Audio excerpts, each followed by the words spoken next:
বাবাকে না জানিয়ে একটা ডিভোর্সি মেয়ে বিয়ে করেছে। এতে কোনো সমস্যা ছিল না। ভাইয়া হয়তো ভাবির সৌন্দর্য দেখে বিয়ে করেছিল, কিন্তু ভাবির আচার ব্যবহার আমাদের সুখের সংসারে অশান্তি নেমে এসেছে। আমার বয়স খুব কম হলেও আমি ভাবির সকল কর্মকাণ্ড বুঝতে পারি, কিন্তু ভাবির এরকম বাবা মায়ের উপর অত্যাচার আমার কিছুতেই সহ্য হতো না। আর ভাইয়া তো চাকরির কাজে শহরে থাকত। একদিন ভাবিকে হোটেলে নিয়ে গেলাম, আর হোটেলে নিয়ে যা করেছিলাম তা শুনলে তোমাদের মাথা গরম হয়ে যাবে।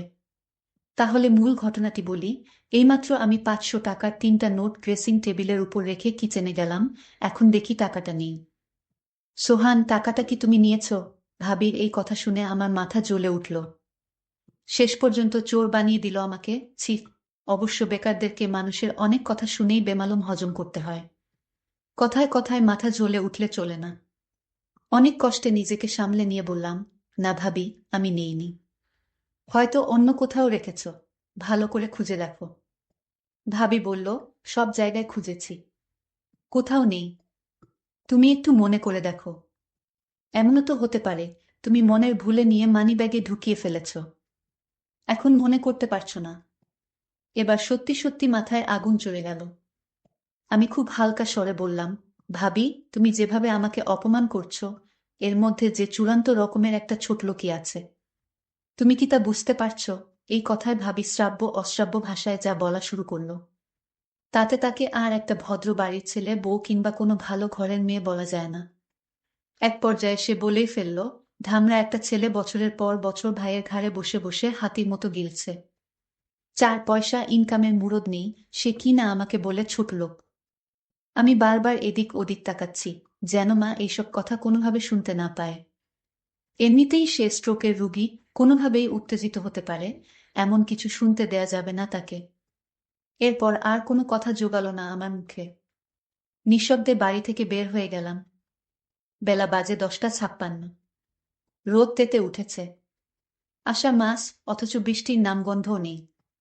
রোদের তাপে যেন রাস্তার পিচ গলে স্যান্ডেলে লেগে যাচ্ছে। এখন কোথায় যাব আমি? লকডাউনের ভেতর কারো বাড়ি যাওয়া যাবে না। আমাদের বাড়িটা চাঁদপুর শেরশাহ সুরি রোডে। এখান থেকে হেঁটে হেঁটে রেসিডেন্সিয়াল কলেজের পাশ দিয়ে চন্দ্রিমা উদ্যানে চলে যাওয়া যায়। বসার জন্য খুব নিরিবিলি একটা জায়গা। আমার একটা নিরিবিলি জায়গায় এখন সবচেয়ে বেশি দরকার। খুব কঠিন একটা সিদ্ধান্ত আমাকে নিতে হবে, এবং সেটা আজই, এখনই। একটা ভবনের পেছন দিকে লেকের পাড়ে নিরিবিলি একটা জায়গা দেখে বসে পড়লাম। সংসারের হিসাবটা কিছুতেই আর মিলছে না। অল্প কিছু দিনের ভেতর সবকিছু কেমন এলোমেলো হয়ে গেল। অথচ আমাদের সংসারটা ছিল ছবির মতো সুন্দর, গোছানো, পরিপাটি। সেই ছবির রং ঝাপসা হতে শুরু করলো এক সময়। বাবা মারা গেল প্রায় 5 মাস হতে চলল। এরপর থেকে সেই ছবির শুধু ফ্রেমটাই রয়ে গেল, বাদবাকি সব হারিয়ে গেল কোথায় যেন। এই তো সেদিনের কথা, আমরা দুই ভাই আর বাবা মা মিলে একসাথে ক্যারাম খেলেছি। বাবা একটু সময় বের করতে পারলেই ফুরুত করে ঘুরতে গিয়েছে আমাদেরকে। বাড়িটা সারাক্ষণ হাসি আর আড্ডায় গমগম করত। আর আজকের অবস্থা দেখলে নিজেই অবাক হই। মনে হয় আদৌ এইটা আমাদের বাড়ি। ভাইয়া পড়ালেখা শেষ করার পর 19 সালের জুলাই মাসে একটা মাল্টি ন্যাশনাল কোম্পানিতে উচ্চ পদে চাকরি নিল। ভালো বেতন, মতিঝিলে অফিস। এর মাস খানিকের মাথায় কাউকে কিছু না জানিয়ে হুট করে এক সন্ধ্যায় ভাবিকে নিয়ে উপস্থিত। তারা নাকি গোপনে কাজী অফিসে গিয়ে বিয়ে করেছে। ভাবির বাড়ি কুমিল্লার বরুড়ায়। ফেসবুকে পরিচয়, সেখান থেকে প্রেম, আর তারপর বিয়ে। ভাবির এর আগেও একটা বিয়ে ছিল, সে পর আমার ভাইয়ার সাথে তার পরিচয়। আমরা সবাই খুব আপসেট হলাম এই ঘটনায়। ভাইয়ার মতো একটা চমৎকার গোছালো এবং দায়িত্বশীল ছেলে কাউকে কিছু না জানিয়ে এভাবে বিয়ে করে ফেলবে, এটা মানাই যায় না। আর তাছাড়া আমাদের বাড়িতে যদি অমতো করার মতো কেউ থাকতো, তাহলে ভিন্ন কথা ছিল। আমরা দুই ভাই মোটামুটি বড় হলে বাবা মা আমাদেরকে খুব পরিষ্কারভাবে বুঝিয়ে বলেছে যে জীবনে চলার পথে কাউকে ভালো লাগতেই পারে। এটা খুবই স্বাভাবিক। এমন কিছু হলে অবশ্যই যেন সবার আগে বাড়িতে শেয়ার করি। আজ পর্যন্ত আমাদের দুই ভাইয়ের কোনো যৌক্তিক কাজে বাবা মা বাধা দেয়নি, বরং সব সময় উৎসাহ দিয়ে এসেছে। সেখানে ভাইয়ার কাছ থেকে এটা কেউই আশা করেনি। এই ব্যাপারটা নিয়ে বাবাই সবচেয়ে বেশি আপসেট হয়ে পড়ল। মা তাকে বোঝাতে চেষ্টা করল যে রাব্বি যদি মেয়েটাকে নিয়ে সুখী হতে পারে তাহলে আমাদের আর আপত্তি করে লাভ কি, যা হওয়ার তা তো হয়েই গেছে। আর তাছাড়া দুইজনের সম্মতিতেই বিয়েটা হয়েছে, দুজনই ম্যাচিউরড, সুতরাং এখন স্বাভাবিকভাবে ব্যাপারটা মেনে নেওয়াই সব দিক দিয়ে ভালো। ভাবির আগের বিয়ে নিয়ে বাবা মা কেউই কোনো কথা তোলেনি এই পর্যন্ত। ডিভোর্স একটা মেয়ের জীবনের খুব দুর্বল একটা জায়গা। সুযোগ বুঝে এই জায়গায় খোঁচা দেয়া কোনো ভালো মানুষের কাজ না। মা শুধু ভাইয়াকে আড়ালে ডেকে নিয়ে সেই রাতে বলেছিল, রাব্বি, তোর বাবার মনে এত বড় দুঃখ দিলি, তার কত পরিকল্পনা তোর বিয়ে নিয়ে। খুব ধুমধাম করে বড় ছেলের বিয়ে দিবে, আনন্দ ফুর্তি করবে। মানুষটা খুব কষ্ট পেয়েছে রে, স্রেফ এইটুকুই। অবশ্য ভাইয়া সেই রাতে মাফ চেয়েছিল বাবা মার কাছে। তারপরও বাবা কেমন চুপচাপ হয়ে গেল। এরপর থেকে কখনো আগের মতো সেই চঞ্চল মানুষটাকে আর দেখিনি। মাস তিনেক মোটামুটি ভালোভাবেই চলল সংসারটা। এরপর সাজানো সংসারে একের পর এক ঝড় আসা শুরু হলো। সেই ঝড়ে আমাদের স্বর্গের সেই বাড়িটা তছনছ হয়ে গেল। ভাবির সাথে মার তেমন বনিবনা হচ্ছিল না। একটা পর্যায়ে সংসারের শান্তির জন্য মা সবকিছু ভাবিকে বুঝিয়ে দিয়ে অবসর নিলেন। তবুও শান্তি এলো না। ভাবি চাইল তার আলাদা একটা সংসার, যে সংসারে শ্বশুর শাশুড়ি আর দেবরের মতো বাড়তি ঝামেলা থাকবে না। আমাকে ভাবি নিজে টাকা লুকিয়ে আমার উপর ছাপিয়ে দিয়েছে। ভাইয়া যেন আমায় ভুলে বুঝে আলাদা হয়ে যায় এই জন্য। এটা আমি বুঝতে পেরেছিলাম। যখন এইভাবে ভাবি আমাকে পাশাতে পারল না, তখন ভাবির মনে অন্য চিন্তা ভর করল। আমি সব সহ্য করতে পারি, কিন্তু মা বাবাকে নিয়ে কোনো কথা আমি সহ্য করতে পারি না।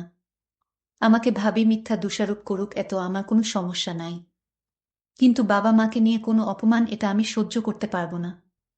কিভাবে আমাকে ভাইয়ার চোখে খারাপ বানানো যায়, এই সুযোগ ভাবি সবসময় খুঁজত। কিন্তু আমি তো আর বোকা না যে ভাবির মতলব আমি বুঝি না। বয়সটা হয়তো কম হতে পারে। ভাবি বাবার সাথে তেমন ভালোভাবে কথা বলতো না।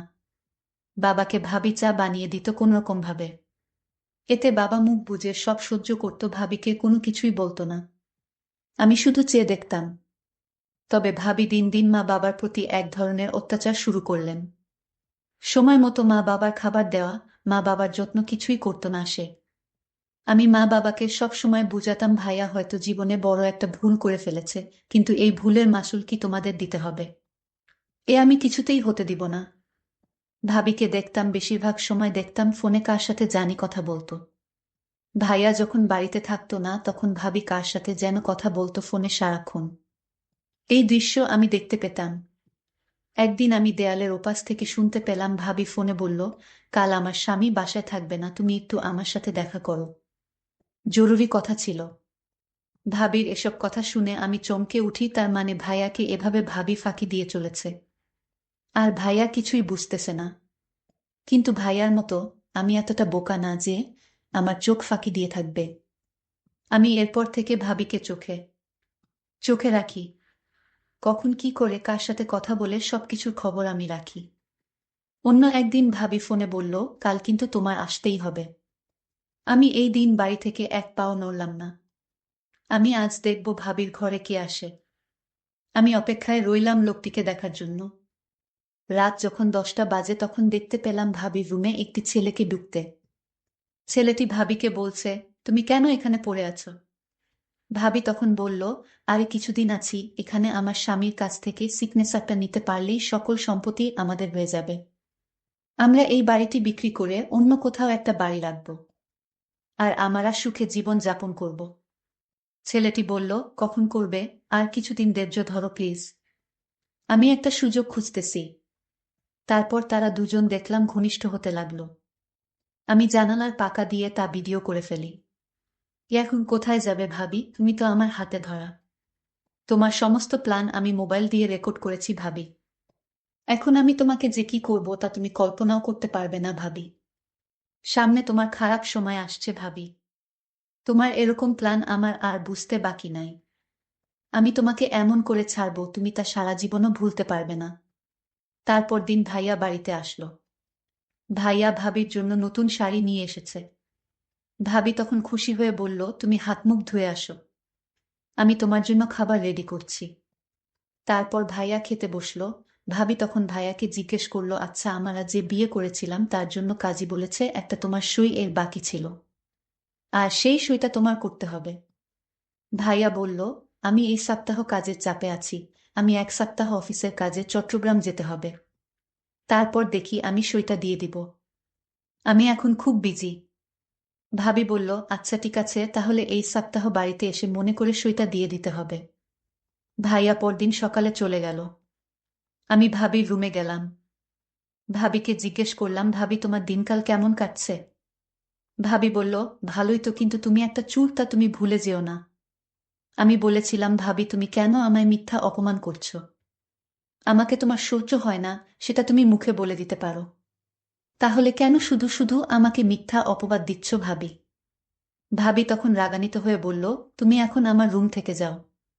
আমি বললাম, ভাবি তুমি যে আমায় চোর বলেছ, মনে রেখো ভাবিকে যে আসল চোর তা তুমি খুব শীঘ্রই জানতে পারবে। ভাবি আমার কথা শুনে কিছুটা অবাক হয়ে গেল। তুমি আমাকে ভয় দেখাও নাকি? আমি বললাম, ভাবি ভয় না, যা সত্যি তাই বললাম। ভাবি তুমি সময় মতো সব টের পাবে। ভাবি মনে মনে চিন্তা করতে লাগলো, আমার দেবর কি আমার সব প্ল্যানের কথা কি জেনে গেছে নাকি? না, সে জানবে কি করে? আমার তো প্ল্যানটা একমাত্র ও ছাড়া একটা পাখি পর্যন্ত জানে না। তাহলে সে জানবে কি করে? পরের দিন ভাবিকে দেখলাম মোবাইল ফোন দিয়ে ওই ছেলেটির সাথে চ্যাট করছে। আমি ভাবির মেসেঞ্জারে ভাবির প্ল্যান করা ভিডিওটা ভাবির মেসেঞ্জারে পাঠালাম। ভাবি ভিডিওটা দেখে চমকে উঠল। আরে এ তো দেখি আমার সমস্ত প্ল্যান করার ভিডিও, এই ভিডিও দেবর কিভাবে পেল? আর সে কোথায় এই ভিডিও পেল? আমার ভিডিওটা দেখে মাথা গরম হয়ে গেল। আমি সাথে সাথে আমার দেবরকে ডাক দিলাম। দেখলাম দেবর তার ঘরে শুয়ে মোবাইলে চ্যাট করছে। আমি বলল, সুহান, এই সুহান। আমার দেবরের নাম সোহান। আমি তাকে ডাক দিলাম, সে আমার ডাক শুনেও না শোনার ভান করল। আমি 3টা ডাক দিলাম জোরে জোরে। সোহান তখন বলল, আরে ভাবি আপনি এত রাতে কি হয়েছে? ভাবি কোনো সমস্যা? ভাবি বলল, তুমি জেনেও না জানার ভান করছো কেন? আমি বললাম, ভাবি তুমি কি পাগল হয়ে গেছো? আমি কি জানি? আমি কিছু জানি না। আর তুমি কিসের কথা বলছো? ভাবি তখন বলল, তুমি এই ভিডিও কোথায় পেলে? আরে আমি এই ভিডিও, তুমি যার সাথে সম্পদ চুরি করে যার সাথে পালিয়ে যাবার প্ল্যান করছিলে সেই আমাকে এই ভিডিও দিয়েছে ভাবি। ভাবি আমার কথাটা বিশ্বাস করতে পারল না মনে হয়। ভাবি বলল, এ হতে পারে না। আমি বললাম, ভাবি তোমার প্ল্যান করা সমস্ত ভিডিও আমার কাছে আছে। আমি এই ভিডিও ভাইয়াকে দেখাবো, তারপর থানায় গিয়ে মামলা করব। তোমাকে সারা জীবন জেলে থাকতে হবে ভাবি। ভাবির সুন্দর মুখখানা শুকিয়ে গেল আমার কথা শুনে। ভাবি দেখলাম অনেক ভয় পেল। তারপর আমায় ভাবি বলল, সোহান আমি ভুল করেছি, প্লিজ তুমি এই ভিডিওটা ডিলিট করে দাও। আমি বলেছিলাম, না ভাবি, তুমি যে প্ল্যান করেছিলা সেটা যদি আমি সময় মতো না জানতাম তাহলে আমাদের তুমি রাস্তার ফকির বানিয়ে ছাড়তে। ভাইয়াকে বোকা ভেবেছ তুমি, কিন্তু আমি বোকা না। ভাবি তখন বলল, আচ্ছা সোহান তুমি কি চাও আমি তোমার সব কথা শুনবো, তাও তুমি তোমার ভাইয়াকে এই ভিডিও দেখাইও না? আমি বললাম, ঠিক আছে আমি ভিডিও দেখাবো না, তবে আমি যা বলি তাই তোমার শুনতে হবে। ভাবি বলল, ঠিক আছে আমি তোমার সব কথাই শুনব। আমি তোমার মা বাবার সাথে ভালো আচরণ করব। আমি বলেছিলাম, ভাবি তাহলে কাল আমার সাথে একটি জায়গায় যেতে হবে। ভাবি বলল, ঠিক আছে। আমি ভাবিকে পরদিন সকালে ভাবিকে নিয়ে পটুয়াখালী ঘুরতে গেলাম। ভাবিকে বললাম, ভাইয়া ফোন করলে কি বলবে? ভাবি বলল, আমি বলবো আমার বাবা অসুস্থ, তাই আমি বাবাকে দেখতে এলাম। আমি 2-4 দিন বাবার সাথে থাকতে হবে। ভাবিকে বললাম, ভাবি তুমি তো দারুণ বুদ্ধিমতী। হঠাৎ আকাশের অবস্থা খুব খারাপ হলো, প্রচণ্ড ঝড় বৃষ্টি হতে শুরু করলো। আমি ভাবিকে নিয়ে একটা হোটেলে গেলাম, কারণ এখানে যারা ঘুরতে আসে তারা হোটেলেই থাকে। আমিও একটা হোটেল নিলাম। ভাবিকে বললাম, ভাবি তুমি হোটেলে বস, আমি কিছু খাবার নিয়ে আসি। আমি খাবার নিয়ে আসলাম। ভাবি তখন বলল, আমি নিচে শুয়ে পড়ি, তুমি কাঠে শুয়ে পড়ো। আমি বললাম, না কোনো সমস্যা নাই, তুমিও কাঠেই শু। ভাবি আমার সাথে কোনো কথা না বলে কাঠে এসে শুয়ে পড়ল। আমি সারা রাত ঘুমাইনি। আমার মনে একটাই চিন্তা, আমার মা বাবাকে এবং আমার সহজ সরল ভাইকে যেভাবে ঠকালো তার প্রতিশোধ আমাকে নিতে হবে। আমি ভাবিকে বললাম, ভাবি আজ আমি তোমায় যা বলবো তাই শুনবে, তুমি কিন্তু আমায় কথা দিয়েছিলে। ভাবি বলল, আমি তো বলেছি তোমার সব কথাই রাখবো। আমি বললাম, ভাবি তুমি কি ভাইয়ার সংসার করবে নাকি ওই ছেলের সাথে চলে যাবে? ভাবি বলল, যদি ওই ছেলের সাথে চলে যেতে চাইতাম তাহলে আমি তোমাকে বলতাম না যে তোমার ভাইয়াকে সেই ভিডিওটা দেখাতে। আমি যা করেছি সব ভুল করেছি। আমি তোমার সাথে তোমার বাবা মায়ের সাথে অন্যায় করেছি। এটার জন্য তুমি আমায় যে শাস্তি দিবে সেই শাস্তি আমি মেনে নিব। শুধু তোমার কাছে একটাই অনুরোধ, তোমাদের পরিবারে আমাকে থাকতে দাও। আমি ভাবিকে বললাম, ভাবি আমি আজ তোমাকে হোটেলে নিয়ে কেন আসলাম জানো? শুধু তোমার মনটা পরীক্ষা করার জন্য। আমি যা বুঝলাম তুমি সংসারটা বাঁচানোর জন্য সব করতে পারো, এটা আমি পরিষ্কার বুঝেছি ভাবি। আর তুমি কি করে ভাবলে আমি তোমার উপর এসব করার জন্য জুলুম করব? শোনো ভাবি, আমি তোমাকে এখানে আনার একটাই উদ্দেশ্য, যেন তুমি ভালো হয়ে যাও। দেখো ভাবি, আমি আজ ইচ্ছা করলে আমি অনেক কিছুই করতে পারতাম, কিন্তু আমি তা করিনি। কারণ ভাবিরা মায়ের মতোই হয়। দেবরের এসব কথা শুনে তার ব্যবহার দেখে আমি অবাক হয়ে গেলাম। আমি কান্না করতে লাগলাম আর বলতে লাগলাম, তোমার বাবা মায়ের কাছে আমায় নিয়ে চলো, আমি তাদের কাছে ক্ষমা চেয়ে নিব। আর তুমি আমাকে ক্ষমা করে দিও, আমি তোমাকে অনেক কষ্ট দিয়েছি। তোমার মতো দেবর যদি প্রতি ঘরে থাকে তাহলে প্রত্যেকটা ঘর অনেক সুন্দর হয়ে যাবে। আমি ভেবেছিলাম মাত্র 10 বছরের একটা বাচ্চা দেবর, সে তার মেধাকে কাজে লাগিয়ে সংসারটা জোড়া লাগিয়ে দিল। আমি ধন্য তোমার মতো দেবর পেয়ে। দর্শক বন্ধুরা, আমি ওই ছেলেটির উপর দোষ চাপিয়ে আমার ভাইয়ার সংসারটা বাঁচিয়ে দিলাম। ভালো করিনি। তা অবশ্যই কমেন্ট করে জানাবেন।